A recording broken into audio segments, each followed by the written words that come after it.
Well, if you look, there are several rating systems out there. LEED is the most universally known. I think you heard Gary Salson say that. That's why PNC is so embedded in it. And that's why we are. It's the most universally recognized. If you go into a room and start talking about sustainable buildings without saying you've used a recognized system to accomplish your efforts or to document your efforts, people just kind of shrug their shoulders. You'll go hear people say, well, we did everything according to LEED, but we just didn't get the registration. Well, why not? Sure. It cost a few bucks.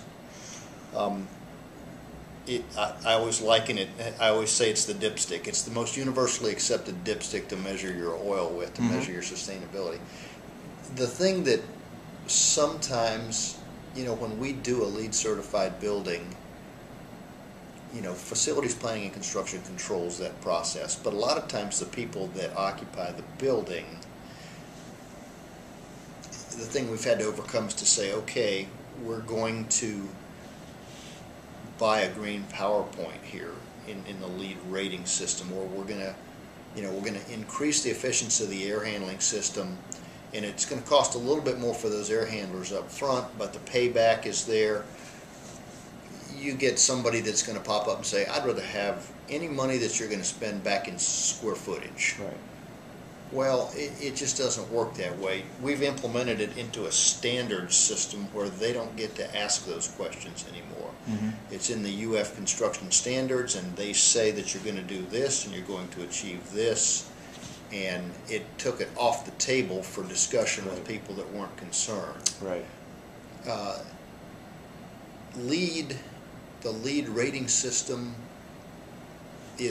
it's a global perspective, which is sometimes hard to tell people about. You do get an exemplary point for buying green power somewhere else. That means that you're funding some system somewhere that's putting economically generated power back into a system. Right. You might not be using it in the building that you're building, but it's helping the global perspective. Sure. And it's not just the building, it's transportation, it's where the water comes from, it's where the wastewater goes, it's just a variety of things that create a global perspective on sustainability. It's where you buy your materials. Sure. If it's within a 500-mile radius, you get a point because for a certain percentage of material that's regionally or locally obtained, because obviously you didn't truck a bunch of Italian marble from Venice to come to your site in Gainesville, Florida, or they have what they call FSC wood. It's certified wood that is grown. It can regenerate itself more rapidly for use. So if you use a certain percentage of that wood in the products that contain wood in a building, you get points for that.